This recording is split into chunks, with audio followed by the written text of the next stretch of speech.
എടാ നോക്ക്, അവനെ എവിടെ ഒളിപ്പിച്ചാലും ശരി, ഈ ബലരാമൻ അവനെ കണ്ടുപിടിച്ച് പുറത്തു കൊണ്ടുവരും. ആ ദേവികയെ കണ്ടെത്തുന്നതിന്റെ അടുത്ത ദിവസം ആ നന്ദനും എന്റെ കസ്റ്റഡിയില്ല. അച്ഛാ കരയല്ലേ? എന്റെ മോള് എന്ത് ചെയ്യും? പ്രഭ, നമ്മളിപ്പോ തർക്കിക്കേണ്ട സമയമല്ല. അതുപോലെ ഈ കുഴപ്പമൊക്കെ ഉണ്ടാക്കിയത് തന്റെ പിടിവാശി കൊണ്ടാ. എങ്ങനെയെങ്കിലും എല്ലാം ഒന്ന് ശരിയാക്കാൻ നോക്കുമ്പോ മനുഷ്യനെ കൊല്ലാക്കൊല ചെയ്യാനായിട്ട് വരരുത്. മനസ്സാ വാച അറിയാത്ത കാര്യങ്ങൾ തലയെ കെട്ടിവെച്ച് 100 ചോദ്യങ്ങളും. ഒന്നിനും ഉത്തരം പറയാൻ മനസ്സില്ല. പ്രഭയോട് ഉത്തരം പറയണ്ട. നിയമസഭയിൽ കാണിക്കുന്നത് പോലെ 2 ചാട്ടവും പൊട്ടിത്തെറിയും കാണിക്കുമ്പോ പ്രഭ അടങ്ങുമെന്നറിയാം. പോലീസ് വരും, പോലീസ് ചോദിക്കും. MLA എന്നല്ല, പ്രധാനമന്ത്രി ആണെങ്കിൽ പോലും അവര് ചോദിക്കുമ്പോ ഉത്തരം പറഞ്ഞേ പറ്റൂ. കൊന്നതാരാണെന്ന് അവര് പറയിപ്പിക്കും. കൊന്നത് ഞാനാ, തീർന്നില്ലേ? ഞാൻ അവരോട് പറയും കുറ്റം ചെയ്തത് ഞാനാന്ന്. ജീവപര്യന്തം കിട്ടുമായിരിക്കും. ഈ വീട്ടിൽ ഞാൻ അനുഭവിക്കുന്നതും ജീവപര്യന്തം തന്നെയാ. അതുകൊണ്ട് എനിക്കൊരു പ്രശ്നമല്ല. തൂക്കിക്കൊന്ന കൂടുതൽ സന്തോഷം. അതോടെ രക്ഷപ്പെടാലോ. തർക്കിക്കാൻ വേണ്ടി ഇങ്ങനെ പറഞ്ഞ് രക്ഷപ്പെടാം. പക്ഷെ യഥാർത്ഥ കാക്കിക്കാർ വരുമ്പോ മുട്ടിടിക്കും. അതിന് ഏത് കൊമ്പത്തെ ആളായാലും ഉത്തരം പറയിപ്പിക്കാൻ അറിയാവുന്നവരുടെ മുമ്പിൽ വിറയ്ക്കും. അതും മാത്രമല്ല, ഞാനാ കൊന്നതെന്ന് പറഞ്ഞാൽ ഓ ശരി വന്നാട്ടെ എന്നും പറഞ്ഞ് അവരങ്ങ് കൊണ്ടുപോവല്ലേ. യഥാർത്ഥ കുറ്റവാളി ആരാണെന്ന് അവര് പറയിക്കും. ഒന്ന് നിർത്താൻ എനിക്ക് സൗകര്യമില്ല. എന്നാ നിർത്തണ്ട, ഇവിടെ നിന്ന് പറഞ്ഞോ.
അടിച്ച് കൊല്ലടാ ഇവനെ.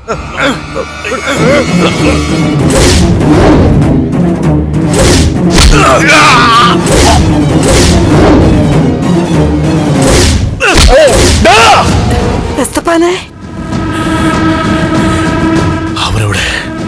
കീരിയുടെ കമ്പി കൊണ്ട് എസ്തപ്പന്റെ തലയ്ക്കടിച്ചിട്ടേ അവന്മാര് കടന്നു കളഞ്ഞു.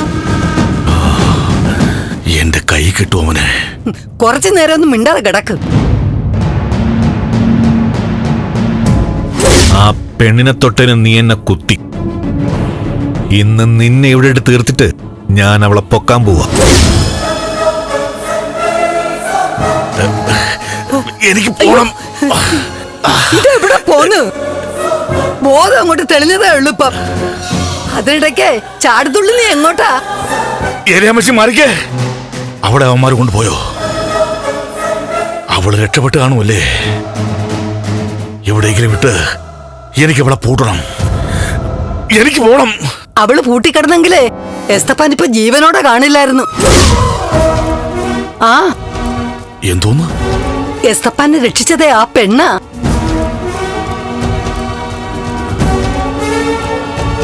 അവൾ അവന്മാരുടെ കയ്യിൽ നിന്ന് രക്ഷപ്പെട്ട് ഓടി വന്നപ്പോഴാ എസ്തപ്പാൻ തലയ്ക്കടിയേറ്റ് കിടക്കുന്ന അവള് കണ്ടത്. അവളാ കാട്ടിലൂടെ ഓടി തെരഞ്ഞു വന്ന് എന്നോട് കാര്യങ്ങൾ തുറന്നു പറഞ്ഞതുകൊണ്ടാ നിന്റെ ജീവൻ തിരിച്ചു കിട്ടിയത്. അവൾ എന്നോട് വന്ന് ശരിക്കും പറഞ്ഞടാ, നീ ബോധം കെട്ട് കിടക്കുകയാണെന്ന്.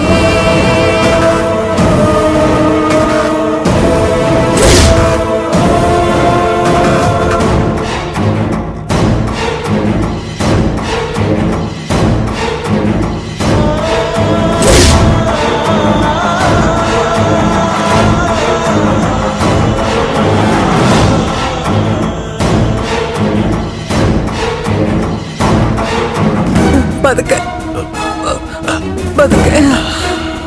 എന്റെ കർത്താവേ,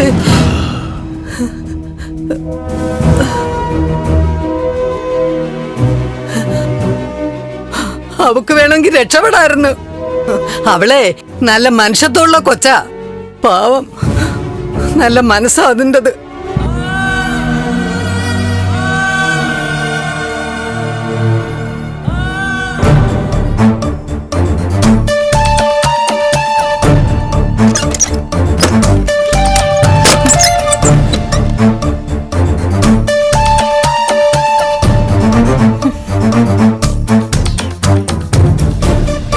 എന്നാ വേണമെങ്കിൽ എടുത്ത് കഴിച്ചോടി. പറഞ്ഞത് കേട്ടോടി. ഇയാൾ എന്നെ പേടിപ്പിക്കൊന്നും വേണ്ട, ഞാൻ കഴിച്ചോളാം. തന്നെപ്പോലുള്ളവരുടെ ദയ കിട്ടാൻ വേണ്ടി ആഹാരം കഴിക്കാതെ കരഞ്ഞ് കാല് പിടിക്കാനൊന്നും ഇനി എന്നെ കിട്ടില്ല. നീ ഓവറാവല്ലേ, എന്റെ ഒരു അടിക്കില്ല നീ. സത്യം, നിങ്ങളുടെ അടിക്ക് ഞാനില്ല. പക്ഷേ ഇയാളെക്കാൾ ശക്തിയുള്ള ഒരുത്തന്റെ ഒരടിക്ക് താനുമില്ല. ചെലക്കാതെ എടുത്ത് കഴിക്കാൻ നോക്കണേ. അതെ, ആശുപത്രിയിൽ നിന്ന് വിവരം എന്തെങ്കിലും അറിഞ്ഞോ? എന്തോന്ന്? ആ എസ്തപ്പാന്റെ അവസ്ഥയെ കുറിച്ച് എന്തെങ്കിലും അറിഞ്ഞോന്ന്? അയാളെ രക്ഷപ്പെടുത്താൻ നോക്കിയതുകൊണ്ടാണല്ലോ ഞാൻ വീണ്ടും ഇവിടെ പെട്ടത്. ആൾക്ക് എങ്ങനെയുണ്ടെന്ന് വല്ലതും അറിഞ്ഞോ? ഭാരിച്ച കാര്യങ്ങളൊന്നും നീ അറിയണ്ട. ആഹാരം കഴിച്ചിട്ട് അവിടെ എങ്ങനെ ചുരുണ്ടുകൂടി കിടക്കാൻ നോക്ക്. അവളുടെ ഒരു സുഖാന്വേഷണം.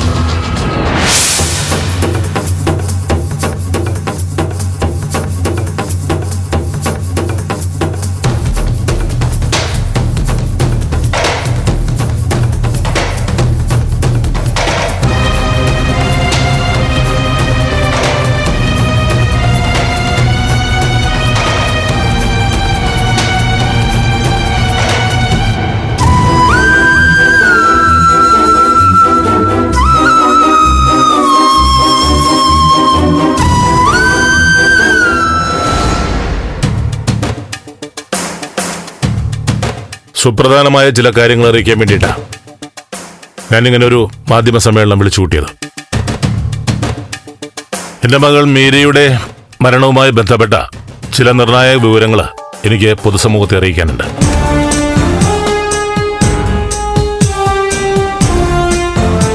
മീരയുടെ മരണത്തിൽ ഇപ്പോൾ നടക്കുന്ന പോലീസ് അന്വേഷണം യഥാർത്ഥ പ്രതികളെ രക്ഷിക്കാനാണെന്ന് ഞാൻ സംശയിക്കുന്നു. കാരണം യഥാർത്ഥ കൊലപാതകളിൽ ഒരാൾ നിയമസഭയ്ക്കകത്തുള്ള ഒരാളാണ്. MLA സിദ്ധാർത്ഥന്റെ മകൻ നന്ദൻ, സിദ്ധാർത്ഥന്റെ മരുമകൾ ദേവിക, ഇവര് 3 പേരുമാണ് മീരയുടെ കൊലപാതകത്തിന് പിന്നിൽ. സർ, സംസ്ഥാനത്തെ പ്രമുഖ MLAക്ക് നേരെയുണ്ടായിരിക്കുന്ന ഈ കൊലപാതക ആരോപണം പൂർണ്ണമായ തെളിവിന്റെ അടിസ്ഥാനത്തിലാണോ?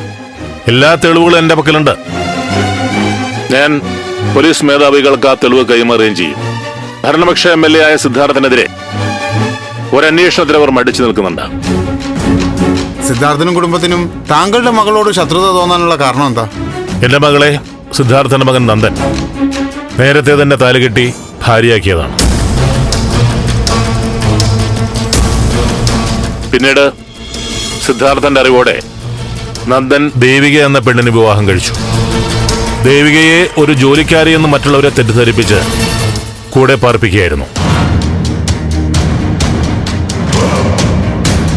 ഈ വിവാഹം മീര അറിഞ്ഞാൽ കൂടുതൽ കുഴപ്പങ്ങളുണ്ടാവുമെന്ന് സിദ്ധാർത്ഥനും കുടുംബത്തിനും മനസ്സിലായി. അതുകൊണ്ടാണ് മീരയെ കൊലപ്പെടുത്തി ആ ഭീഷണി എന്നേക്കുമായി ഒഴിവാക്കാൻ അവർ തീരുമാനിച്ചത്. താങ്കളും സിദ്ധാർത്ഥനും അടുത്ത സുഹൃത്തുക്കളായിരുന്നില്ലേ? ഞാൻ പറഞ്ഞില്ലേ, കാര്യസാധ്യത്തിന് വേണ്ടിയാണ് അവൻ എന്നെ സുഹൃത്താക്കിയത്. ഇങ്ങനെയുള്ള നരാധമന്മാരെ നിയമസഭയിൽ നിലനിർത്തുക എന്നുള്ളത് ജനാധിപത്യത്തിനെതിരെയുള്ള ഒരു വെല്ലുവിളിയാണ്. MLA സിദ്ധാർത്ഥത്തിനെതിരെ സ്പീക്കർ നടപടി സ്വീകരിക്കുന്നില്ല എങ്കിൽ ഞാൻ ഗവൺമെന്റിനെ കണ്ട് കാര്യങ്ങൾ ബോധിപ്പിക്കും. ബോധപൂർവമാണ് ഇവർ ദേവിയെ ഒളിപ്പിച്ചിരിക്കുന്നത്. അന്വേഷണത്തെ തിരിച്ചുവിടാനുള്ള തന്ത്രപരമായിട്ടുള്ള നീക്കം. താങ്കളുടെ അടുത്ത നീക്കം എന്താണ്? മുഖ്യമന്ത്രിയെയും സ്പീക്കറെയും നേരിട്ട് കാണും. DGPയെ കണ്ട് പരാതി നൽകും. അനുകൂല പ്രതികരണമല്ല ഉണ്ടാകുന്നതെങ്കിൽ ഗവൺമെന്റിനെതിരെ സാധാരണ ജനങ്ങളെ അണിനിരത്തും. കൊലപാതകികളായ സിദ്ധാർത്ഥിനെയും കുടുംബത്തെയും കയ്യാമം വെച്ച് ജനങ്ങളുടെ മുന്നിൽ നിർത്തും. അവർക്കുള്ള തൂക്കുകയർ വാങ്ങിക്കൊടുക്കുന്നതുവരെ എന്റെ പോരാട്ടം തുടരും. അത് ഓഫ് ചെയ്താൽ ഇവിടെ മാത്രമേ കാണാതാവുള്ളൂ. ഈ ലോകം മുഴുവനും കാണുക. സിദ്ധാർത്ഥൻ ചന്ദ്രോത്തും കുടുംബവുമായിട്ടുള്ള ബന്ധമാ ബലരാമൻ വിളിച്ചു പറയുന്നത്. ഇനി സുഹൃത്തിന്റെ മകളുടെ കൊലപാതകയെ കണ്ടെത്തി കൊടുക്കേണ്ട ഉത്തരവാദിത്വം സ്ഥലം MLAക്കാ.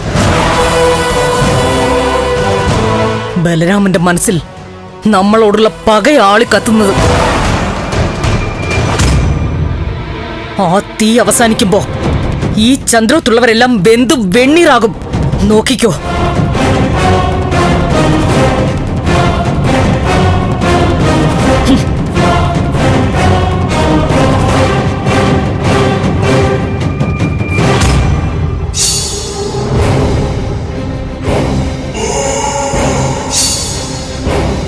അച്ഛാ, ബലരാമൻ അങ്കിൾ ഇനി നമ്മളെ വെറുതെ വിടില്ല. അച്ഛനാ ഇനി ഞങ്ങളുടെ ഏറ്റവും വലിയ ശത്രു. ഇനി നമ്മൾ എന്ത് ചെയ്യും? ഇതെവിടെ പോയി അവസാനിക്കും? എല്ലാത്തിനും ഒരു അവസാനം ഉണ്ടല്ലോ മോളെ. ബലരാമന് നഷ്ടപ്പെട്ടത് തിരിച്ചെടുത്തു കൊടുക്കാൻ എനിക്കോ മറ്റാർക്കും പറ്റില്ല. സംഭവിച്ചു പോയ ദുരന്തത്തിൽ അറിഞ്ഞോ അറിയാതെയോ പങ്കാളിയാണ് ഞാനും നിങ്ങളെല്ലാവരും. എങ്കിലും എവിടെ ചെന്ന് എങ്ങനെ എത്തുമെന്ന് മാത്രം അറിയില്ല. മകളെ കുരുതി കൊടുത്തവരുള്ള പക ബലരാമൻ എങ്ങനെയായിരിക്കും തീർക്കുക എന്ന് ആർക്കും ഊഹിക്കാൻ പോലും പറ്റില്ല.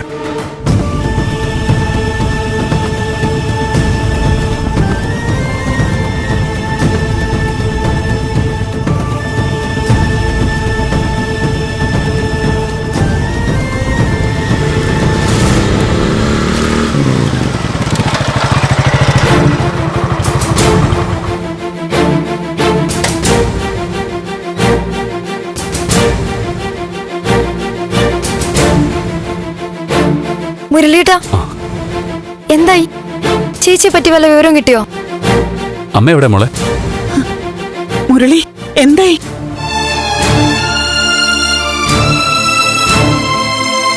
എന്റെ മോള് മാധവേട്ടനെ എവിടെ മുരളി? ആന്റി, ഇപ്പൊ അങ്കിളിനെ കുറിച്ച് വിവരം കിട്ടി. ഈശ്വര, നന്ദൻ വിളിച്ചിരുന്നു. നന്ദൻ ഇപ്പൊ അങ്കിളുടെ കൂടെ ഉണ്ട്. എവിടെ മാധവേട്ടനുള്ളത്? അവരിപ്പോ കുറച്ച് ദൂരെയാ ഉള്ളത്. അവിടെ രാമപുരത്ത്. അവിടെ അങ്കിളിനെ ഒരു ആശുപത്രിയിലാക്കിയിരിക്കുക. ആശുപത്രിയിലോ? എന്താ പറ്റിയത്? അല്ല, അവിടെ വലിയ കുഴപ്പമൊന്നുമില്ല. ചെറിയ ശരീരക്ഷീണമൊക്കെ ഉണ്ട്. അതിനൊക്കെ ആയിട്ടാ. ചേച്ചി കൂടെ ഉണ്ടല്ലോ അല്ലേ? ദേവികയെ കണ്ടെത്തിയിട്ടില്ല. എന്റെ മോള് അവളിപ്പോ എവിടെയാ? ഇനി അധികം വൈകാതെ തന്നെ ദേവികയെ കണ്ടെത്തുമെന്നാ നന്ദൻ പറഞ്ഞത്. എന്തായാലും നന്ദൻ അങ്കിളിന്റെ കൂടെ ഉണ്ടല്ലോ. ഇനി എന്തായാലും നിങ്ങൾ സമാധാനമായിട്ടിരിക്കും. പിന്നെ ഒരു കാര്യം, അങ്കിളിനെ കണ്ട കാര്യം തൽക്കാലം ആരും അറിയണ്ട. അല്ല, അച്ഛൻ രാമപുരത്ത് എങ്ങനെയാ എത്തിയത്? കാര്യങ്ങൾ വ്യക്തമായിട്ടൊന്നും അറിഞ്ഞിട്ടില്ല. എന്തായാലും വൈകാതെ ഒക്കെ തെളിയും. മുരളി, ഞങ്ങൾ എന്തായാലും ആശുപത്രിയിലേക്ക് പോവാ. മോളെ, നീ പെട്ടെന്ന് ഇറങ്ങ. അല്ല, അത് വേണം ആന്റി. ഈ പറഞ്ഞ സ്ഥലം കുറച്ച് ദൂരെയാ. അതുമല്ല, ഈ പറഞ്ഞ അന്തരീക്ഷത്തില് എല്ലാരും കൂടെ ചെന്നിട്ട്, അല്ല, മറ്റുള്ളവരുടെ ശ്രദ്ധ ഇപ്പം വരാതിരിക്കുന്നതാ നല്ലത്. ഇല്ല മുരളി, എനിക്ക് പോണം. മാധവേട്ടനെ എനിക്ക് കണ്ടേ പറ്റൂ. ദേവിയെ കുറിച്ച് അറിയണം, എനിക്ക് പോണം. മോളെ വേഗം പുറപ്പെടാം. വാ മുരളി, ഞങ്ങൾക്ക് ഒരു ഓട്ടോ പിടിച്ചതാ, ബസ് സ്റ്റാൻഡിൽ വിട്ടാ മതി. വേഗം വാ മോളെ, ഇറങ്ങാം.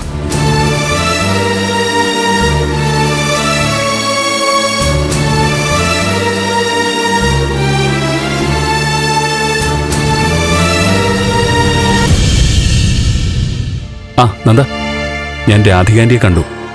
അവരിപ്പോ അങ്ങോട്ടേക്ക് വരുമെന്നാ പറയുന്നത്. ആ ശരിടാ.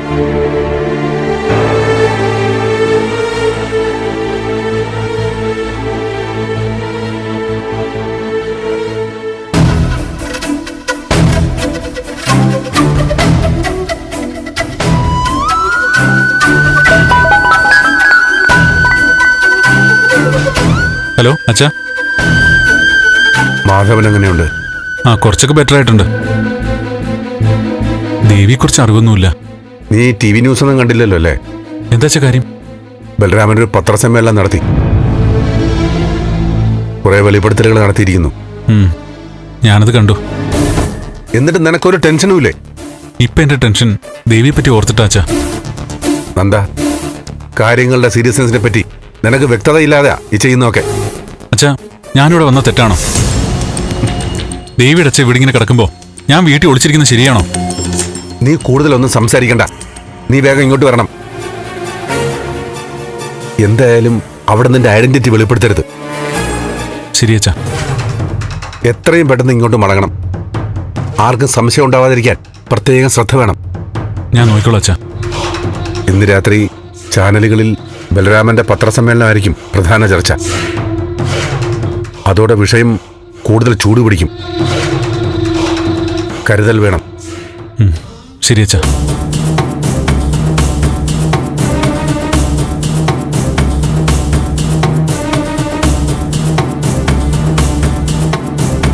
നന്ദനല്ലേ വിളിച്ചത്? അല്ല, എന്നോട് ഒളിക്കണ്ട. ഓരോന്നിങ്ങനെ ഒളിപ്പിച്ചൊളിപ്പിച്ച് കുടുംബത്തെ ഈ ഗതിയിലെത്തിച്ചു. ആരാ ഒളിപ്പിച്ചത് പ്രഭ? താനല്ലേ എല്ലാം മറച്ചു വെച്ചത്? കുറ്റം എന്റെ തലയിൽ കൊണ്ടിടണ്ട. ഈ വീട്ടിൽ ആർക്കെങ്കിലും ഇനി പുറത്തിറങ്ങാൻ പറ്റുമോ? നാട്ടുകാർ കല്ലെറിയും. വൈകാതെ MLA സ്ഥാനവും തെറിക്കും. ഏതു നിമിഷവും പോലീസ് ഈ വീട്ടിലെത്തും.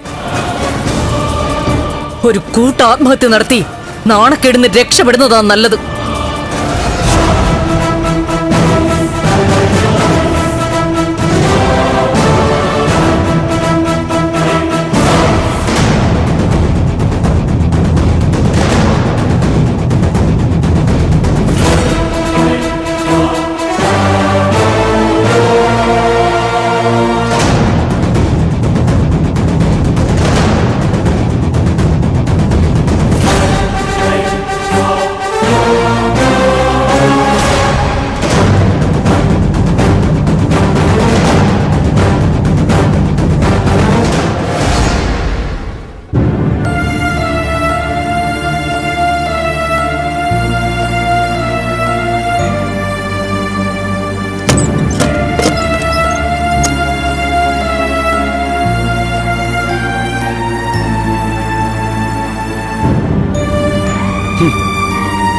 ഇന്നലത്തെ തറുതലയും ന്യായം പറച്ചിലും ഒക്കെ കേട്ടപ്പോ ഞാൻ വിചാരിച്ചു നീ ഏതോ മാലാഖയാണെന്ന്. ഇപ്പോഴല്ലേ ആളിന്റെ തനിനിറം പുറത്തു വരുന്നത്. ഇയാൾ എന്തായി പറയുന്നേ? കൊട്ടേഷൻ വല്ലതും ഉണ്ടെങ്കിൽ പറയണേ, എങ്കിൽ ഞാനും മെമ്പറാവാം. എസ്തപ്പാനിച്ചാനെ കൊണ്ട് പോലും ഇത്ര ഒക്കില്ല. എന്താ കാര്യം തെളിച്ചു പറ. അച്ഛന്റെയും മോളുടെയും വീരകൃത്യങ്ങള് നാട്ടുകാർ മൊത്തം അറിഞ്ഞിട്ടുണ്ട്. ബലരാമ സാറിന്റെ പത്രസമ്മേളന നാട്ടിൽ ചർച്ച. എന്താ? ബലരാമ സാറ് പത്രസമ്മേളനം നടത്തിയെന്ന്. MLA സിദ്ധാർത്ഥന്റെ കാര്യം ഇനി കട്ടപ്പോക. നിന്നെയും നിന്റെ ഭർത്താവിനെയും അയാൾ അങ്ങ് തീർക്കും.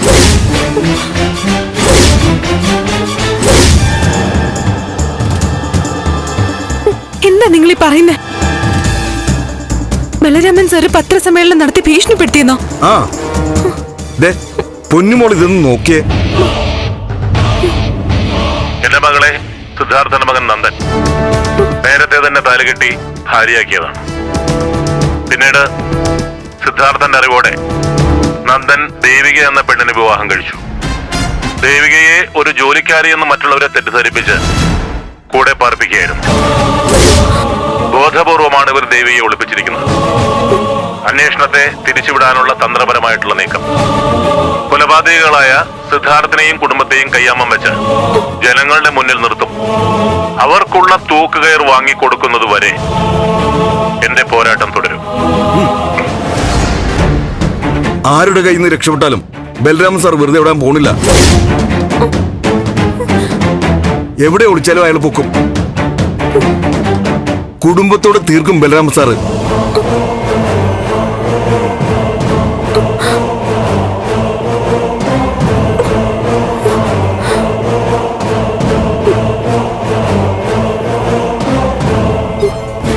ഈശ്വര, ബലരാമൻ സാറ് ചന്ദ്രത്തുമായി ശത്രുതയിലായോ? എന്തൊക്കെയാവും ഇനി സംഭവിക്കാൻ പോകുന്നത്? എല്ലാവരുടെയും കണ്ണില് ഞാനും അച്ഛനും തന്നെയാവും പ്രതി. മീര യഥാർത്ഥത്തിൽ ആരായിരിക്കും കൊന്നത്?